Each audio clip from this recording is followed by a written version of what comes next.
ओम सभी को नमस्ते।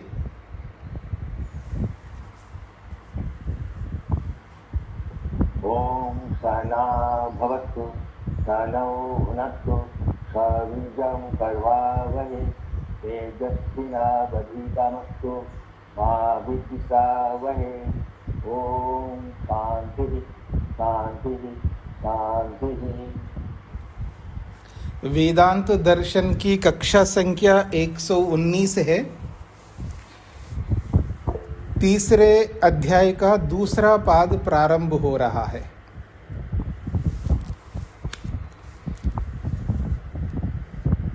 भूमिका में कहा जा रहा है, अस्तु तावद् देहांतर प्राप्तो जीवात्मनः शरीरस्य अपि रचयिता परमात्मा।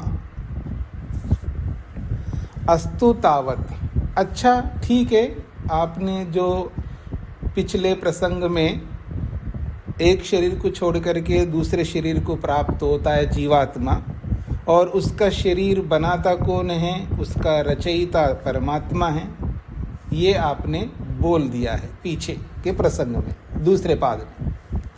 परंतु एक प्रश्न है हमारा, स्वप्ने तो सृष्टिकर्ता जीवात्मा अस्ति एव, लेकिन जो स्वप्न अवस्था में जीवात्मा भी सृष्टि का निर्माण करता है, ऐसा प्रश्नकर्ता कहना चाह रहा है। यतः, क्योंकि संध्ये सृष्टिराह ही, संध्ये सृष्टि ही आह ही। संध्या क्या है उसको समझा रहे हैं। जाग्रत सुषुप्त्योः संधौ भव संध्या। जागृत अवस्था और सुषुप्ति अवस्था, इन दोनों के जो बीच की संधि है, उस संधि में होने वाले को संधौ भव, संधौ का मतलब है संधि में होने वाला, भव का अर्थ है होने वाला, और संधौ का मतलब संधि में। संधौ में सप्तमी विभक्ति है, और भव का अर्थ होता है होना। तो संधि में होने वाले को संध्य कहते हैं, अर्थात स्वप्न। संध्य स्वप्नः, ये स्वप्न का विशेषण है संध्या शब्द। स्वप्न को संध्य कहते हैं। क्यों स्वप्न को संध्या कहते हैं? क्योंकि संधि में होने वाला है। किसकी संधि? जागृत अवस्था और सुषुप्ति अवस्था का जो बीच की अवस्था है, न जागृत है न सुषुप्ति है, इन दोनों के बीच में होने वाला है ये स्वप्न। इसलिए संधि में होने वाले को संध्या कहते हैं, और यह है स्वप्न। और बृहदारण्यक उपनिषदकार ने भी बोला है, संध्यम तृतीयम स्वप्न स्थानम। स्वप्न शब्द जो है पुल्लिंग है, इसलिए संध्या स्वप्न कहा है, और स्वप्न के साथ स्थानम शब्द जुड़ गया है तो नपुंसक बन जाएगा। इसलिए स्वप्न स्थानम संध्यम स्वप्न स्थानम, ये नपुंसक लिंग में हो गया। तो बृहदारण्य उपनिषदकार कहते हैं तृतीय स्थान, तीन स्थान बताए, जागृत स्थान, सुषुप्ति स्थान, और इन दोनों के बीच की स्वप्न स्थान। इसलिए तृतीयम स्वप्न स्थानम संध्यम, तीसरा जो स्वप्न स्थान है उसको संध्यम शब्द से बोला है। तत्र स्वप्ने, उस स्वप्न काल में, सृष्टि ही, संध्या में स्वप्न अवस्था में जीवात्मा सृष्टि का निर्माण करता है। रथादि पदार्थ सृष्टिम श्रुतिर्वदति ही जीवात्मा कर्त्रिका। रथ आदि पदार्थों की संरचना जीवात्मा के द्वारा किया जाता है, ऐसा श्रुति ही वदति, श्रुति जो है कहती है। जीवात्मा कर्त्रिका, जीवात्मा जो करता है, कर्ता रूपी जीवात्मा के द्वारा रथादि पदार्थों की सृष्टि संरचना करता है, ऐसा श्रुति बोलती है। कहाँ बोलती है श्रुति?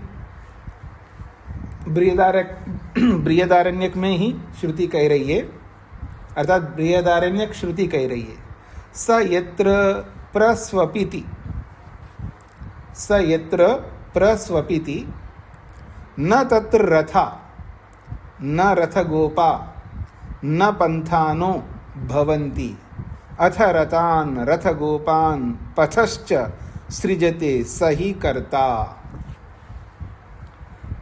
तो बृहदारण्यक श्रुति कह रही है स यत्र प्रस्वपिति, सह वो जीवात्मा, यत्र जिस अवस्था में, प्रस्वपिति शयन करता है, सोता है, उस शयन काल में न तत्र रथा, वास्तव में वहाँ कोई रथ नहीं होते, गाड़ियाँ नहीं होती हैं, न रथ गोपा और न उन रथों को चलाने वाले चालक भी नहीं होते हैं, न पंथानः भवन्ति, न अलग अलग विशेष मार्ग होते हैं, पंथा कहते मार्ग को। जब जीवात्मा सोता है न तो वह रथ होते हैं, न रथ चालक होते हैं, न मार्ग होते हैं, लेकिन फिर भी अथ रथान, फिर भी रथ होते हैं, रथ गोपान, रथ को चलाने वाले रथ के रक्षक चालक भी होते हैं, पथः च और मार्ग भी होते हैं। तो ये सब के, इन सब को, रथों को, मार्गों को, रथ के चालकों को सृजते, वो उत्पन्न कर लेता है आत्मा। क्यों? सही करता, वही निर्माण करने वाला, इसलिए वो सृजते, वो सृष्टि, इनकी सृष्टि बनाता है। तदित्थम जीवात्मा सृष्टिकर्ता कथम उच्यते, इस प्रकार ये जो बृहदारण्यक श्रुति है, इत्थम, इस प्रकार से जीवात्मा को सृष्टिकर्ता के रूप में कैसे कह रही है श्रुति? यावता, जबकि सृष्टिकर्तृत्वम परब्रह्मणा परमात्मना कार्यम, सृष्टि का कर्तापन ये परब्रह्म परमात्मा का काम है, लेकिन श्रुति जीवात्मा सृष्टि का निर्माण करता है, ऐसा क्यों कह रही है? यहां तक स्पष्ट हो गया जी सबको? सूत्रार्थ भी लिख सकते हैं आप। सरल सूत्रार्थ है, जीवात्मा स्वप्न में सृष्टि का निर्माण करने वाला है। जीवात्मा स्वप्न में सृष्टि का निर्माण करने वाला है। जीवात्मा स्वप्न में सृष्टि का निर्माण करने वाला है, ऐसा श्रुति कहती है।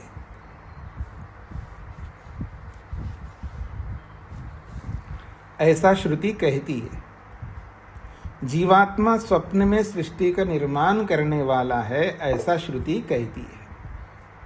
शोभा जी। स्वप्न में कैसे निर्माण होगा? हाँ जी, स्वप्न में कैसे निर्माण होगा? कैसे होगा? जैसे आप करते हैं स्वप्न में, पता नहीं क्या क्या निर्माण करते हैं। मतलब काल्पनिक हुआ फिर वो? अब आप ही बताएंगे कैसे होता है। जी जी जी, अभी इसका उत्तर देंगे, इसका उत्तर आएगा तीसरे सूत्र में। हाँ जी, सोमनाथ जी को क्या कहना है? स्वामी जी नमस्ते जी। इसका पहले थोड़ा प्रश्न क्या था, थोड़ा दोबारा। प्रश्न ये है कि जीवात्मा की शरीर की संरचना परमात्मा करता है, लेकिन स्वप्न में भी जीवात्मा सृष्टि का निर्माण करता है, क्योंकि शरीर की संरचना सृष्टि है ना, यानी सृष्टि परमात्मा करता है, लेकिन जीवात्मा भी सृष्टि रचना करता है। अब सृष्टि का मतलब आप क्या समझते हैं? सृष्टि का मतलब पूरा ब्रह्मांड को बनाता है, ये इसका तात्पर्य नहीं है।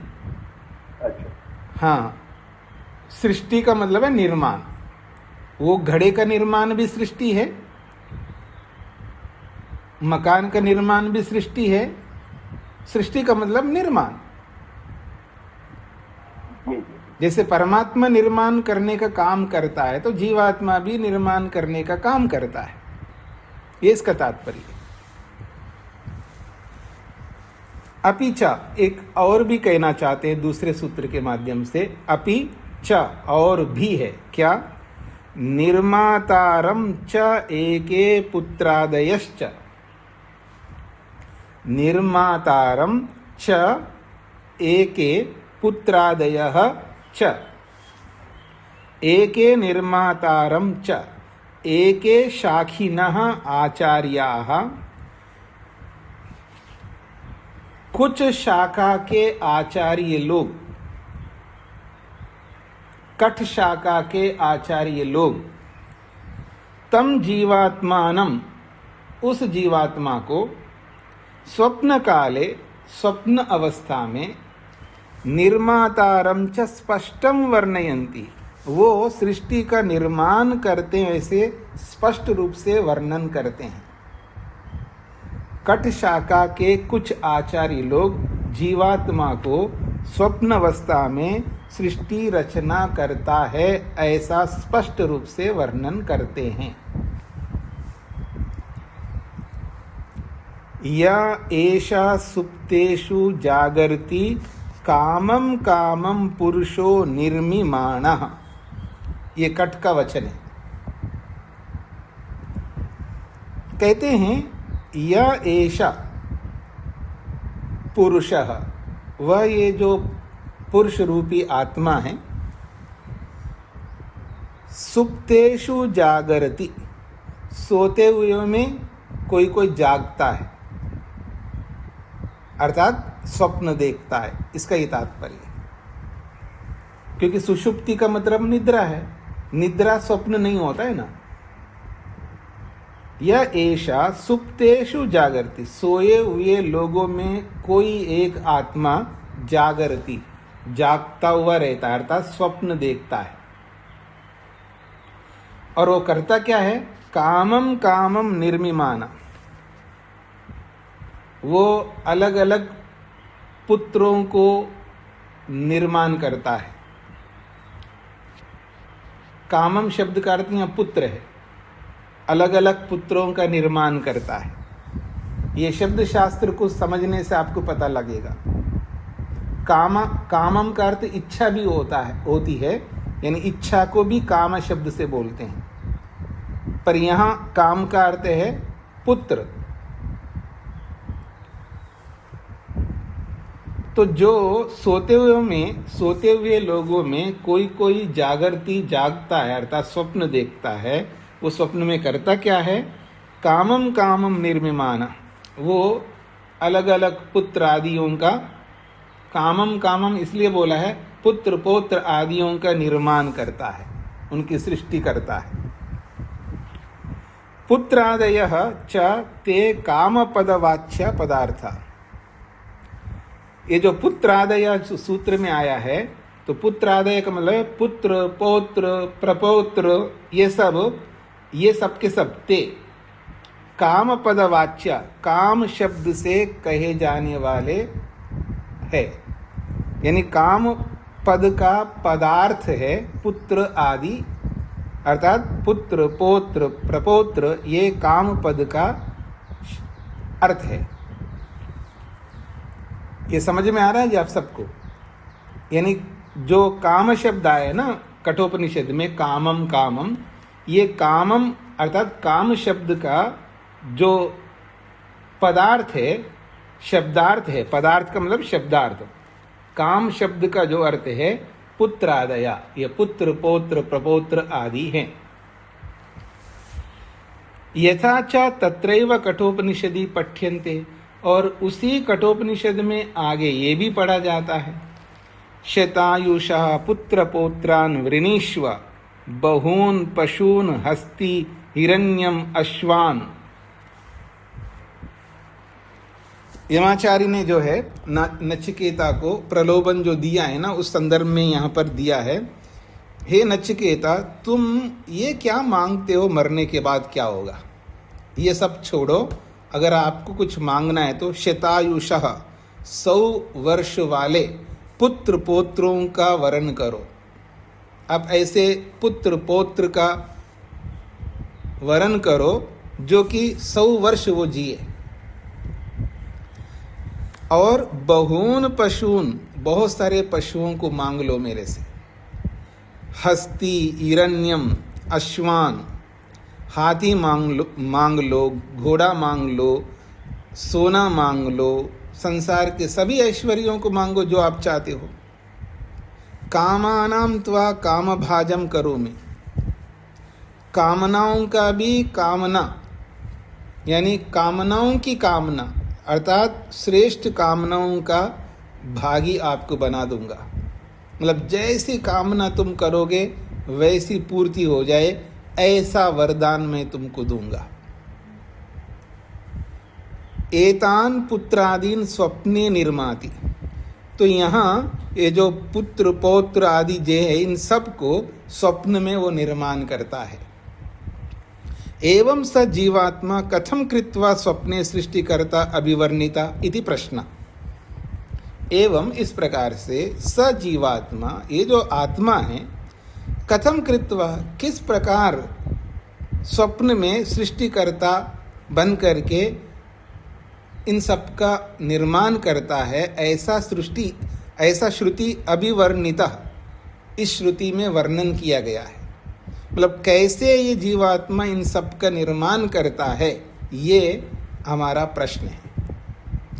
तो सूत्र द्वयेन उत्थापिता, इन दो सूत्रों के माध्यम से ये प्रश्न उपस्थित किया है कि कोई आत्मा इन सब का निर्माण क्यों कर सकता है, कैसे कर सकता है, ये प्रश्न है।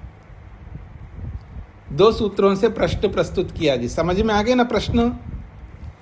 सूत्रार्थ लिखिएगा।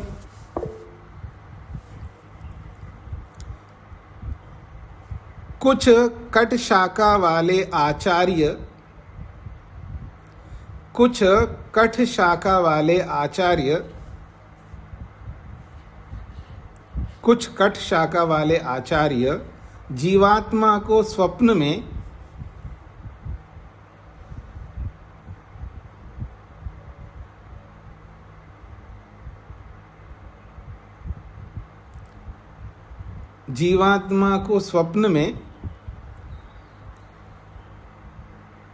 पुत्र पौत्र आदि का निर्माण करने वाला बताते हैं।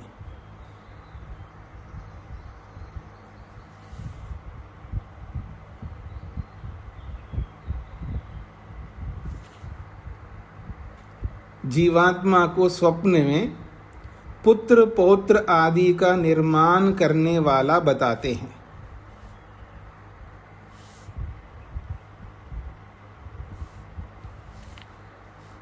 ऐसा क्यों? ऐसा क्यों? कुछ कट शाखा वाले आचार्य जीवात्मा को स्वप्न में पुत्र पौत्र आदि का निर्माण करने वाला बताते हैं, ऐसा क्यों? हाँ जी, शकुंतला जी। हाँ, नमस्ते स्वामी जी। जी स्वामी जी, ये समझ में नहीं आया कि कठोपनिषद में जो ये कहा है कि मैं तुम्हें शतायु और ये सब धन आदि आपको दे सकता हूँ, तो इसका ये स्वप्न के साथ कैसे जोड़ा है, ये समझ में नहीं आया। नहीं, इसको स्वप्न के साथ नहीं जोड़ा है कि कामम शब्द, काम शब्द आया ना, वही काम शब्द यहाँ पर भी आया, कामानाम त्वा काम भाजम करोमि, उसकी पुष्टि के लिए ये दिया है। जो पहले वचन आए ना, यह एषा सुप्तेषु जागर्ति कामम कामम पुरुषो निर्मिमाणः, तो वहाँ जो कामम का अर्थ पुत्रादि लिया है, तो उस पुत्रादि को कामा शब्द से लिया है, वही काम शब्द से यहाँ पर पुत्र पौत्रों को वरण करो, क्योंकि तुमको कामनाओं का भी काम भागी बनाऊंगा। तो ये काम भाजी बनाने का मतलब है पुत्र पौत्र आदि वाला बनाऊंगा। इसको पुष्ट करने के लिए प्रमाण दिया। ठीक, धन्यवाद स्वामी जी। जी जी। अब इन दो सूत्रों का समाधान किया जा रहा है, समाधत्ते। अब समाधान कर रहे हैं। जो शोभा जी ने और सोमनाथ जी ने जो प्रश्न किया उसका समाधान इस तीसरे सूत्र में आ रहा है। माया मात्रम तु कार्त्स्न्येन अनभिव्यक्त स्वरूपत्वात्। माया मात्रम तु कार्त्स्न्येन अनभिव्यक्त स्वरूपत्वात्। माया मात्रम तु, स्वप्ने या सृष्टि जीवात्मकर्तृका प्रदर्शिता स खलु न वास्तविकी। स्वप्न में या सृष्टि, जो सृष्टि है, स्त्रीलिंग में है, स्वप्न में जो सृष्टि जीवात्मा कर्तृक अर्थात कर्ता जीवात्मा के द्वारा जो सृष्टि की रचना बताई गई है, प्रदर्शिता बताई गई है, सा, वो जो जीवात्मा की सृष्टि है, सा खलु, वो निश्चित रूप से वो सृष्टि न वास्तविकी, ये वास्तविक सृष्टि नहीं है। किंतु फिर क्या है, माया मात्रम तु भवति, वो तो माया मात्र है, वो तो माया जाल है। आप बोलते ना माया जाल है। अच्छा, आप मेरी ओर देखिएगा, आप लोग भी बोलते ना, देखो जी ये तो सब ईश्वर की माया है, बोलते नहीं बोलते? एक और शब्द है माया के साथ में, ये सब ईश्वर की लीला है, बोलते ना? तो लीला और माया पर्यायवाची शब्द है।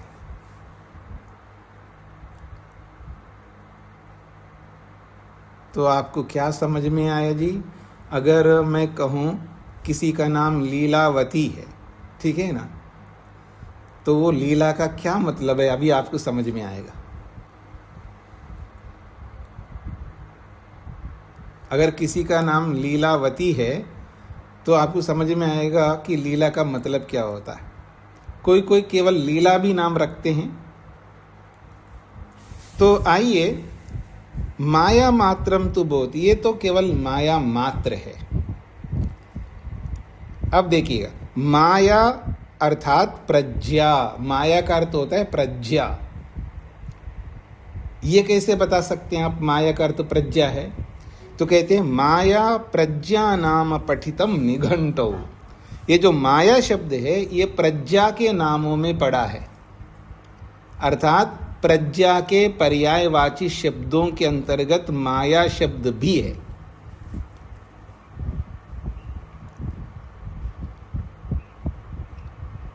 प्रज्ञा का मतलब नॉलेज होता है ना, जानकारी होती है। प्रज्ञा का मतलब आप समझते, बुद्धि, ज्ञान। तो ज्ञान को बताने वाले बहुत सारे शब्द हैं निरुक्त में, निघंटों में। तो ज्ञान को बताने वाले शब्दों के अंतर्गत माया शब्द भी है जो प्रज्ञा को कहने वाला है, ये इसका तात्पर्य। माया प्रज्ञा नाम, माया शब्द प्रज्ञा का नाम, अर्थात प्रज्ञा नाम, प्रज्ञा को माया शब्द से बोला जाता है। ये कहाँ पर है? निघंटु जो महर्षि यास्क ने बनाया। अब आप देखिएगा, तो माया का क्या अर्थ होता है? प्रज्ञा। प्रज्ञा का मतलब ज्ञान होता है, प्रज्ञा का मतलब ज्ञान होता है। अब ज्ञान दो प्रकार का होता है। एक प्रज्ञा होती है मिथ्या प्रज्ञा, और एक प्रज्ञा होती है यथार्थ प्रज्ञा। अब यहां जो माया है ये मिथ्या माया है, अर्थात मिथ्या प्रज्ञा है। ये जो सृष्टि का निर्माण करता है ना जीवात्मा, पुत्र को बना रहा है, रथों को बना रहा है, मार्गों को बना रहा है, अजीब अजीब चीजें बनाता है जी स्वप्न में आत्मा। तो ये सब माया है, अर्थात ये सब प्रज्ञा है। कैसी प्रज्ञा? मिथ्या प्रज्ञा है, मिथ्या ज्ञान है। अब ईश्वर के लिए भी बोलते हम, ये सब ईश्वर की लीला, ईश्वर की माया। और वो वो माया कौन सी है? प्रज्ञा। वो यथार्थ प्रज्ञा है, वो सत्य प्रज्ञा है।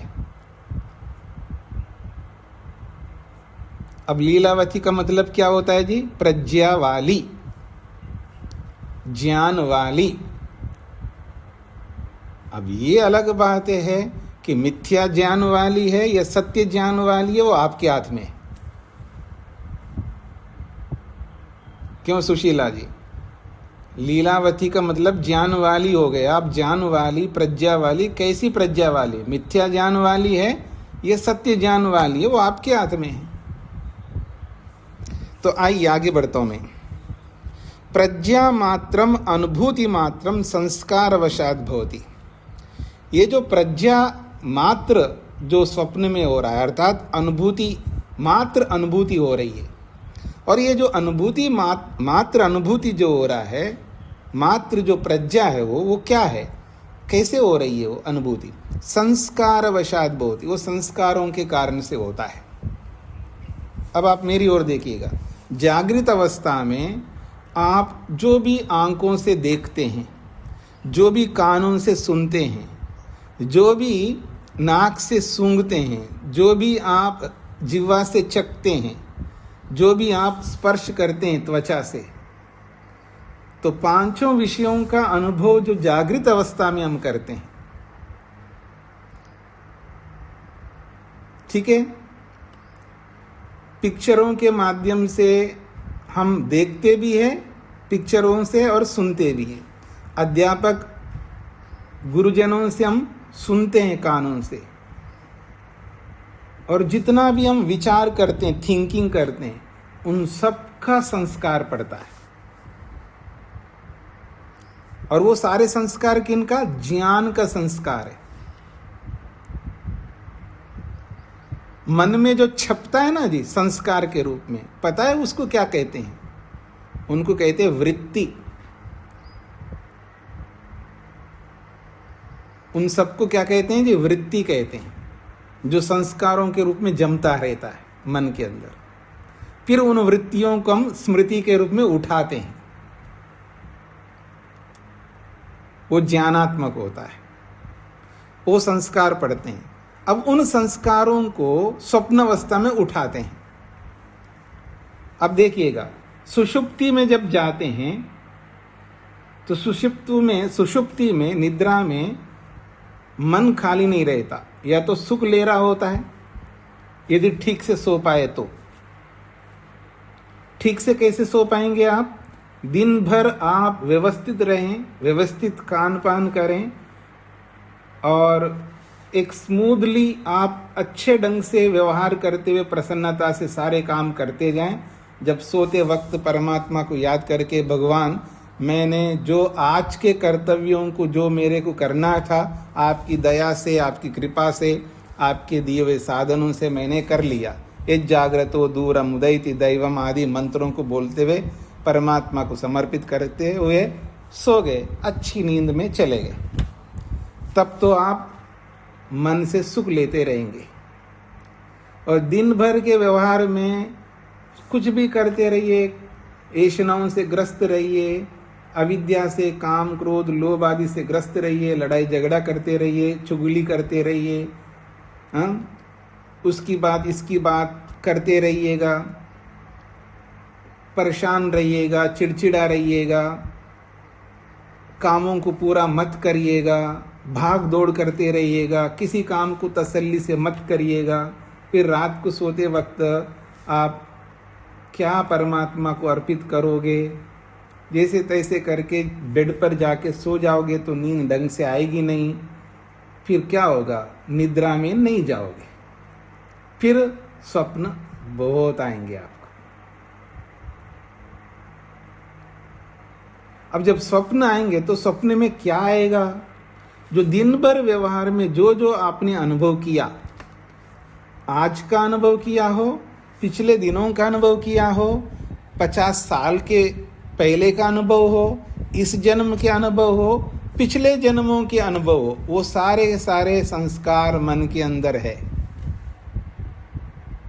और जब हम सो जाते हैं, सोने के बाद में निद्रा तो ठीक से हो नहीं रही है तो स्वप्न आएगा। अब स्वप्न में मन खाली तो रहेगा नहीं, क्योंकि निद्रा में जाएगा तो सुख ले सकता था, अब वो सुख लेना बंद हो गया मन में। अब खाली मन शैतान।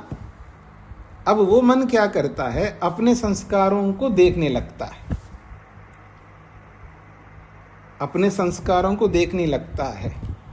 जैसे आजकल के जो बच्चे होते हैं ना, छोटे बच्चे, उनके सामने इधर देखिए मेरी ओर से एक बहुत बड़ा पिटारा डाल देते, उसके सब प्लास्टिक के होते हैं, बहुत कुछ होते हैं, होता नहीं होता है, बहुत बड़ा बड़ा पिटारा डाल देते हैं और उनको जोड़ता रहता वो छोटा बच्चा। देखा होगा आपने भी, आप नहीं देखेंगे तो मैं थोड़ा देखूंगा, क्यों जी? तो आपके पोते आपकी पोतियां आप ही देखेंगे ज़्यादा। मैं तो जब कभी देखता हूँ तब मैं देखता हूँ, आप तो रोज़ देखते हैं। तो बच्चे लोग जो जोड़ते रहते हैं ना, ट्रेन बना रहे होते हैं, पता नहीं क्या क्या कुछ ना कुछ बना रहे होते हैं, उन सबको जोड़ करके प्लास्टिक के छोटे छोटे खिलौने होते हैं। ऐसे ही हम लोग जोड़ रहे होते हैं। कब? स्वप्न में। किसको जोड़ रहे होते हैं? जो हमने जागृत अवस्था में जो जो अनुभव किया, उसके जो संस्कार पड़े हैं, उन संस्कारों को हमको देखना है। तो अब किसी ना किसी, जो टांका भिड़ाते रहते हो ना आप लोग, देवर का, देवरानी का, जेठ का, जेठानी का, सास का, पड़ोसन का, उसका, इसका, जो भी है, तो जो दिन में काम करेंगे वो रात में वही करेंगे, वही जोड़ तोड़ करेंगे आप। अब जब स्वप्न में जोड़ेंगे तो जैसे छोटे बच्चा नादान है, उसको इतना समझ नहीं है, तो इसलिए हाथी को जोड़ रहा है तो पूंछ की जगह सूंड को लगा रहा है, सूंड की जगह पूंछ लगा रहा है। उल्टा जोड़ेगा ना, उसके पास इतना नॉलेज नहीं है, इतना नियंत्रण भी नहीं है, नॉलेज भी नहीं है। तो यही स्थिति हमारी होती है स्वप्न अवस्था में। हम लोग भी किसी के संस्कार किसी के साथ जोड़ देंगे, अर्थात पक्षी के जो पंख है, उन पंखों को हम बनाएंगे मनुष्य के साथ में, फिर मनुष्य उड़ता हुआ दिखाई देगा आपको स्वप्न में, क्योंकि नियंत्रण नहीं है। तो ऐसे ही घड़े को बनाते हुए देखा आपने, पता नहीं किस किस को बनाते हुए देखे, आप खुद आदमी को बनाते हुए देखेंगे वहां पर। मैं कभी इस जीवन में पुत्र पैदा नहीं किया, पुत्र को पैदा करता हुआ देखूंगा स्वप्न में, अपने पोता पोतियों को देखूंगा स्वप्न में, क्योंकि आपके पोता पोतियों को देख देख करके मैं तंग आ गया हूं ना। अब आपके पोते पोतियों को मैं अपने पोते पोती बना रहा हूं स्वप्न में, ऐसा इसका यह मतलब होता है।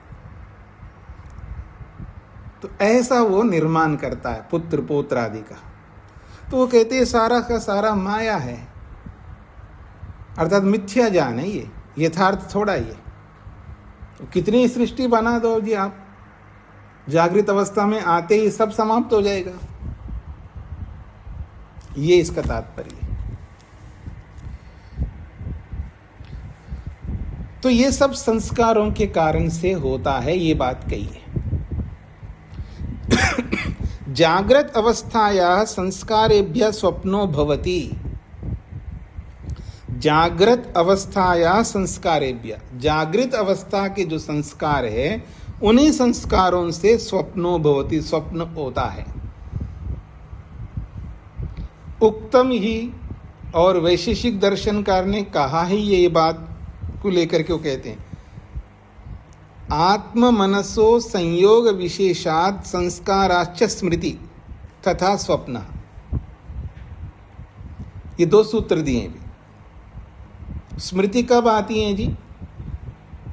तो कहते हैं आत्म मनसो संयोग विशेषात्, आत्मा और मन का विशेष संयोग जब होता है तब स्मृति आती है। संस्काराच्च, और संस्कार से स्मृति होती है। अर्थात एक ही बात है यहाँ पर, आत्मा और मन का विशेष संयोग हो और संस्कार हो, तब जाकर के स्मृति होगी। संस्कार तो है लेकिन आत्मा और मन का विशेष संयोग नहीं है तो भी स्मृति नहीं आएगी। स्मृति आने के पीछे दो कारण हैं, आत्मा और मन का संयोग भी होना चाहिए और संस्कार भी होना चाहिए, तब जाके स्मृति आएगी। मान लीजिए आत्मा और मन का संयोग तो है लेकिन संस्कार नहीं है, तो फिर स्मृति नहीं आएगी।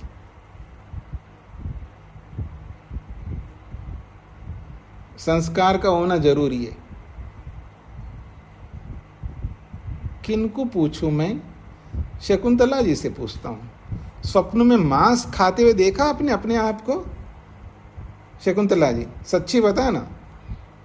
नहीं देखा, क्योंकि संस्कार ही नहीं है। पर आत्मा मन का संयोग जरूर है, वहां पर संस्कार भी होने चाहिए ना।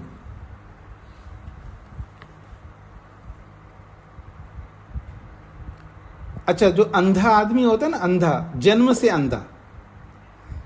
से अंधा है, आत्मा और मन का संयोग तो है वहां पर, लेकिन रूप के संस्कार नहीं है, तो उसको भी रूप का स्वप्न नहीं आता है। तो यहां दो बातें कही है, आत्मा मन का विशेष संयोग भी हो और संस्कार भी हो, तब जाके स्मृति आती है। और वैसा ही तथा स्वप्न भी ऐसा ही आता है, अर्थात आत्मा और मन का विशेष संयोग हो और संस्कार हो, तब जाकर के स्वप्न आता है। ये इसका तात्पर्य है। हाँ जी, सुशीला जी को क्या कहना है? स्वामी जी प्रणाम।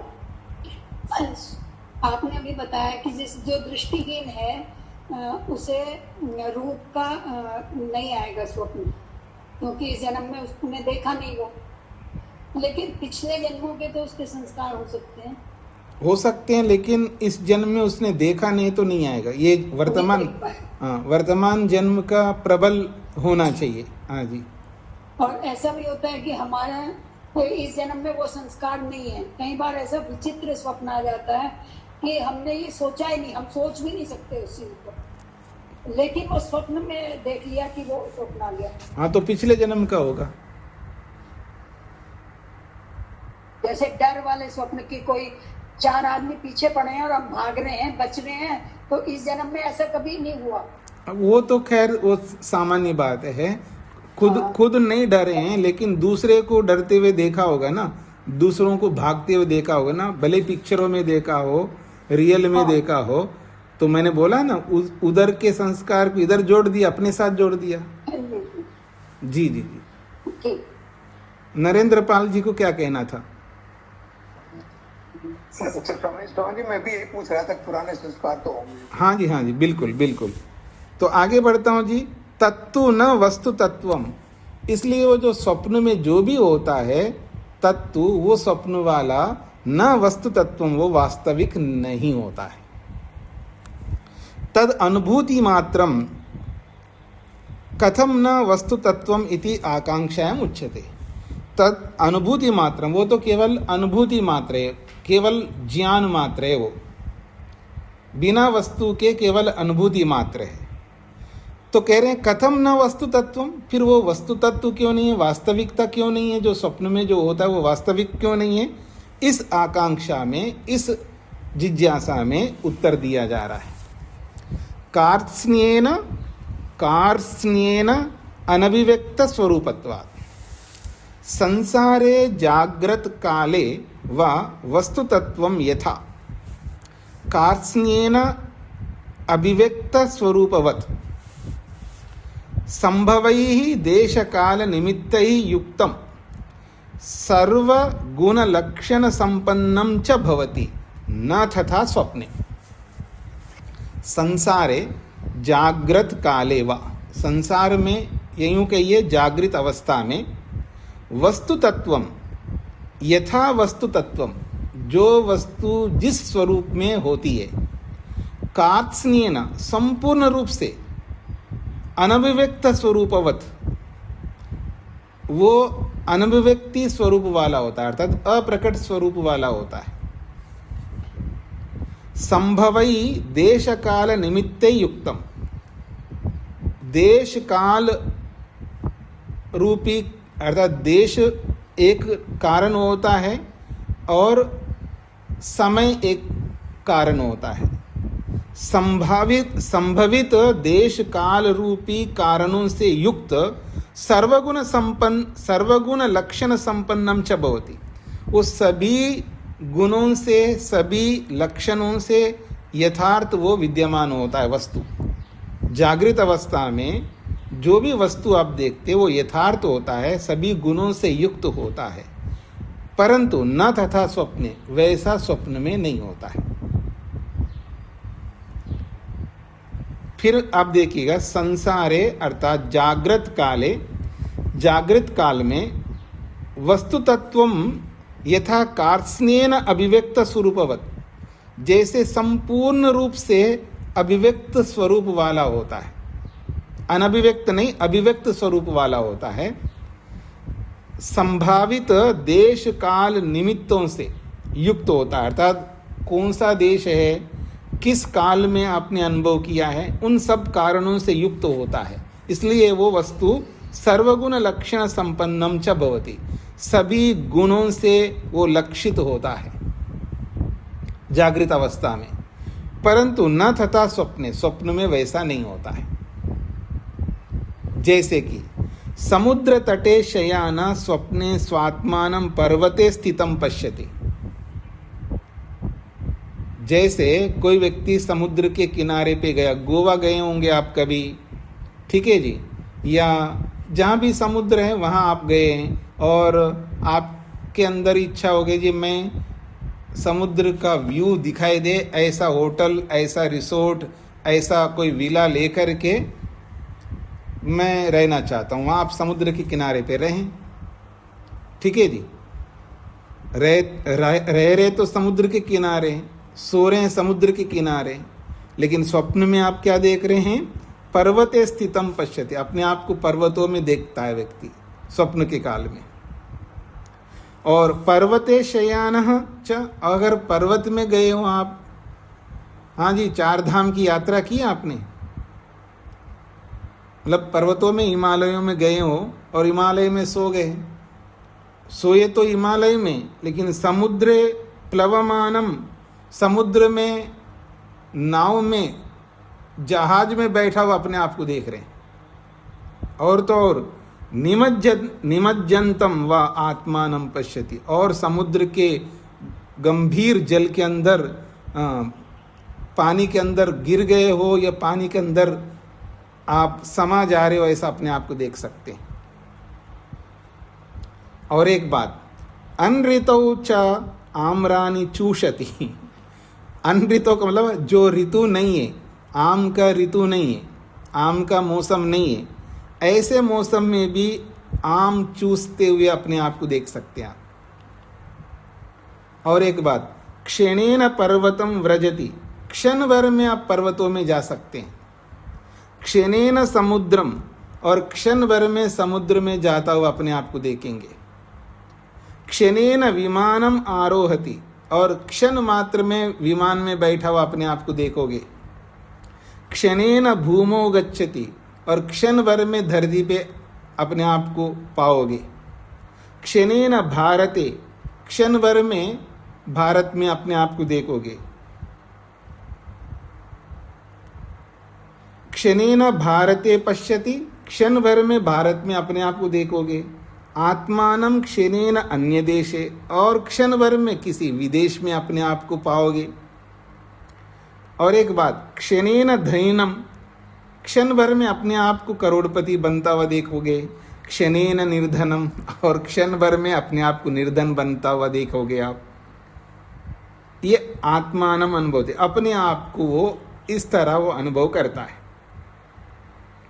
स्वस्थम संतम आत्मानम रुग्णम मरणासन्नम च प्रत्येति, स्वस्थ अपने आप स्वयं स्वस्थ है, जागृत अवस्था में स्वस्थ ही था, लेकिन स्वस्थम संतम आत्मानम, अपने आप को स्वस्थ होते हुए भी, रुग्णम, अपने आप को बीमार देखोगे स्वप्न में। इतना ही नहीं, मरणांतम च प्रत्येति, और मरणासन्न अपने आप को प्रत्येति, अनुभव करता है व्यक्ति। प्रत्येति का मतलब है अनुभव करता है, अथवा मरणासन्न को प्राप्त होता है। प्रत्येति का अर्थ प्राप्त होता है भी ले सकते हैं आप। और क्या करता है जी, चोरई लुंठितम, चोरों से लूटा हुआ अपने आप को देखोगे, अथवा चोरों के द्वारा बांध दिया, आप चोरों ने आपको बांध दिया, बद्धम पश्यति आत्मानम, यह चोरों के द्वारा चोरों के बंधन में अपने आप को मन्यते मानता है।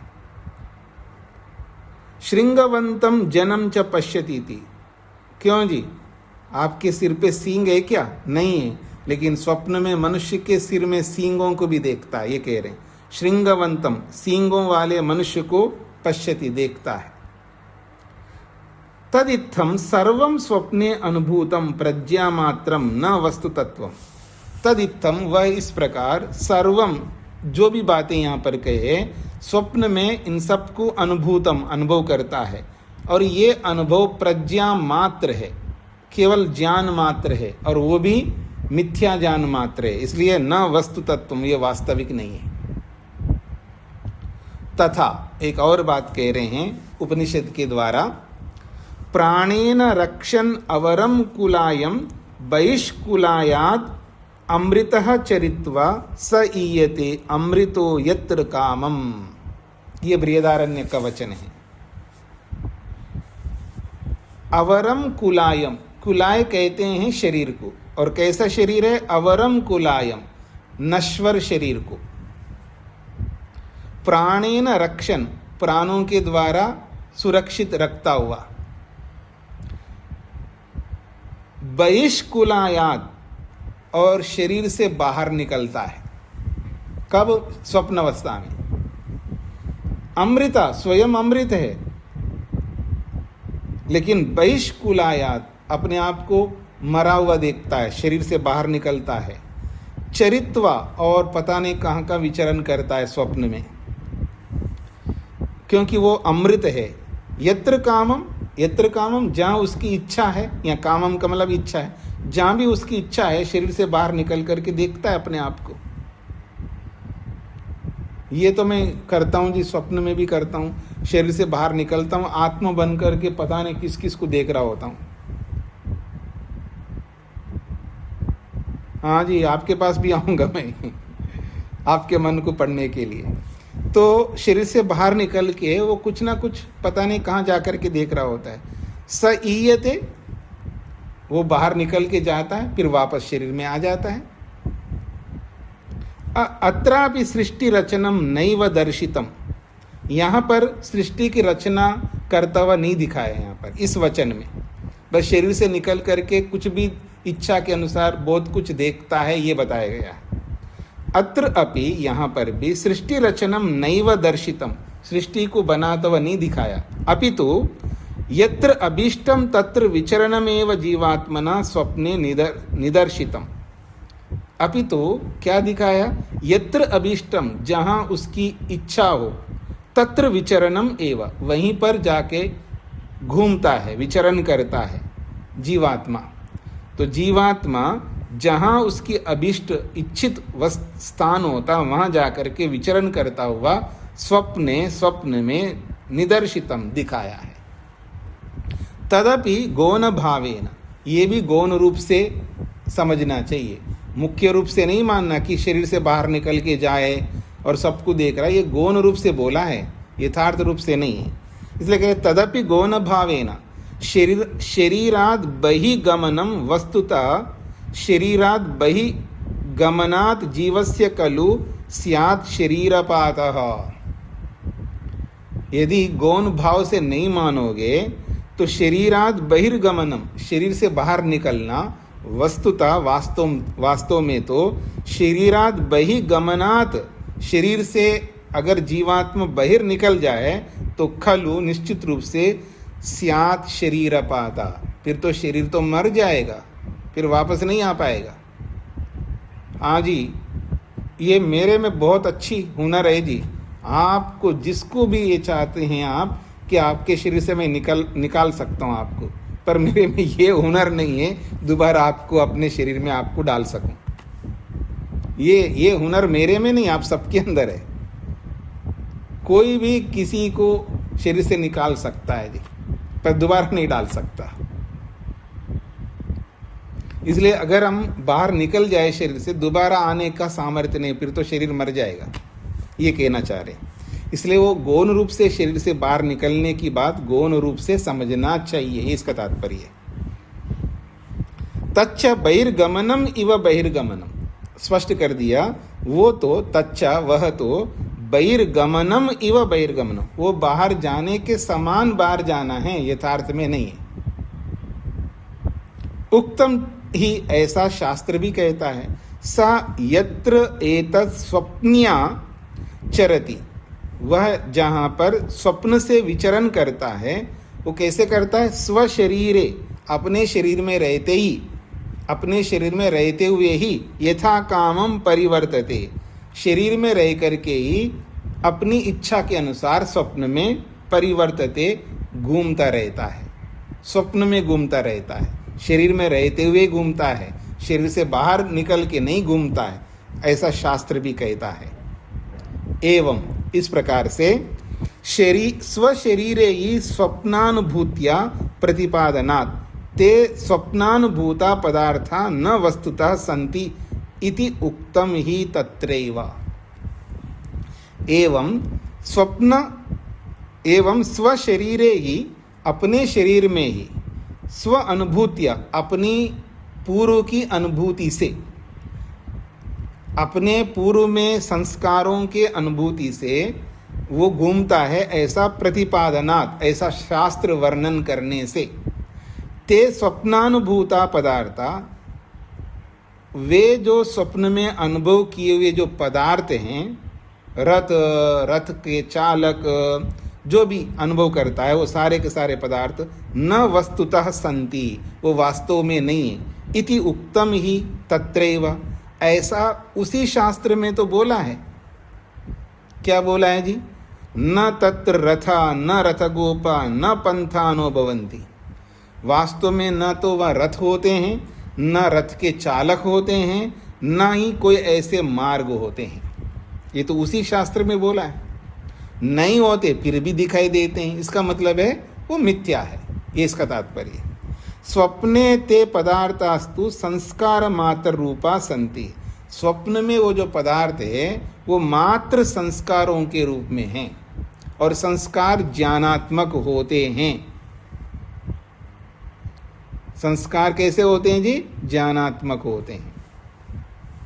नई नूतन सृष्टि रचना पदार्थमयी तत्र अस्ति, उस स्वप्न में नई सृष्टि की रचना हो और नई वस्तु पदार्थ हो, ऐसा बिल्कुल नहीं है। तदपि उक्तम, और ये बात को भी लेकर के शास्त्र कहता है, यानी ही एव जागृत पश्यति तानि सुप्तः, यानी ही एव जागृत पश्यति, जिन जिन को जागृत अवस्था में देखता है, तानी सुप्ता, उन को ही सो करके देखता है, अर्थात स्वप्न में देखता है। और जो जागृत में नहीं देखता है उसको स्वप्न में भी नहीं देख सकता। कह रहे हैं नहीं जन्मांधो रूपम स्वप्ने पश्यति, जो व्यक्ति जन्म से अंधा हो वो रूप का स्वप्न कभी नहीं देखता है। तद दर्शनम अविद्या एव, इसलिए जो भी स्वप्न हम देखते हैं वो देखना, वो दर्शन तो अविद्या ही है, इसके अतिरिक्त और कुछ नहीं है। यदेव जागृत भयम पश्यति, जो जागृत अवस्था में जो भय के रूप में, डर के रूप में जो भी देखता है, चाहे वो डर के रूप में किसी आदमी को देखता है, किसी पशु को देखता है, किसी सर्प को देखता है, जिस को भय के रूप में देखता है, तद अत्र अविद्यया मन्यते, उसी डर को, उसी भय को अविद्या से युक्त होकर के स्वप्न में मानता है। तस्मात्, इसलिए निष्कर्ष ये निकलता है, स्वप्न दर्शनम माया मात्रम, स्वप्न का जो भी दर्शन हम करते हैं वो मात्र माया स्वरूप है, न वस्तु तत्वम, वो वास्तविक यथार्थ पदार्थ नहीं है। तो एक बार सूत्रार्थ लिख लीजिएगा। स्वप्न अवस्था मात्र अविद्या स्वरूप है। स्वप्न अवस्था मात्र अविद्या स्वरूप है।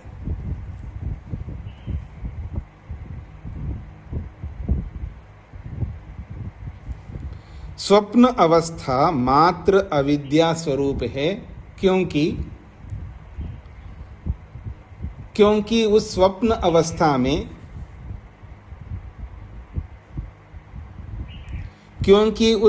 अवस्था में वस्तु का स्वरूप पूर्ण रूप से प्रकट नहीं होता है।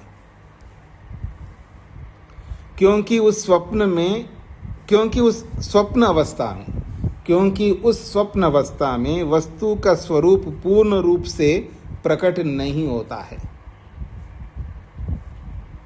अर्थात संस्कारों के रूप में प्रकट हो रहा है। वस्तु का स्वरूप पूर्ण रूप से वस्तु वहां पर हो, फिर वो पूर्ण रूप से प्रकट होगा। जैसे कोई आप अपनी आंखों से किसी वस्तु को देखते तो वस्तु वहां है, इसलिए वस्तु का पूरा स्वरूप प्रकट होता है। पर स्वप्न में तो केवल संस्कार है, ये कहना चाह रहे हैं। स्वप्न अवस्था मात्र अविद्या स्वरूप है, क्योंकि उस स्वप्न अवस्था में वस्तु का स्वरूप पूर्ण रूप से प्रकट नहीं होता है। अनीता जी को क्या पूछना है? ओम स्वामी जी, ये अनभिव्यक्त स्वरूपात दिया है सूत्र में, तो इसको हमने नीचे अभिव्यक्त स्वरूप वाला बोला, थोड़ा सा कंफ्यूजन था। सूत्रार्थ में जो लिखवा है उसको कह रहे हैं? नहीं, ये स्वामी जी को ये भाष्य में जो दिया है, हाँ जी, अनभिव्यक्त स्वरूपात, तो जब हमने इसका वो किया भाष्य में, तो यहाँ अभिव्यक्त स्वरूप वाला नहीं, आपको ये समझना है।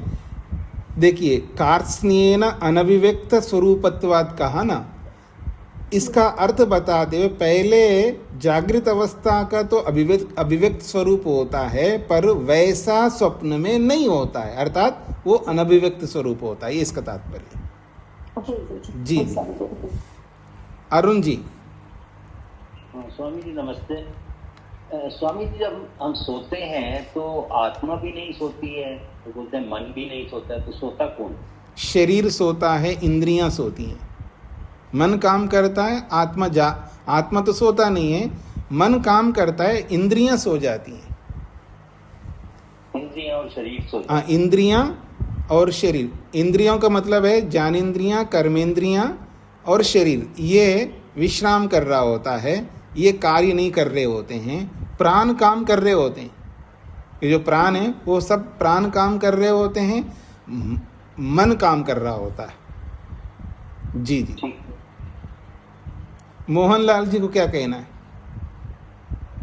स्वामी जी नमस्ते। जी स्वामी जी, सत्यार्थ प्रकाश में तो आत्मा को सोने वाला बताया है कि एक स्थान विशेष बताए हैं जागृत के और स्वप्न के और सुषुप्ति अवस्था के। जी, उसका मतलब इतना ही है, आत्मा सोता है का मतलब है वो मोटा स्वरूप है, वो प्रसंग के अनुसार बताया जाता है ना कोई बात।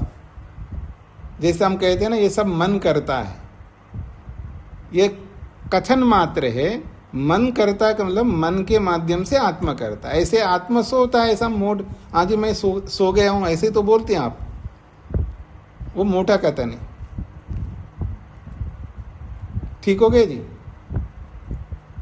ठीक है स्वामी जी। जी जी जी, तो आज इतना ही रखते हैं जी। ओम शांति शांति शांति। सभी को नमस्ते।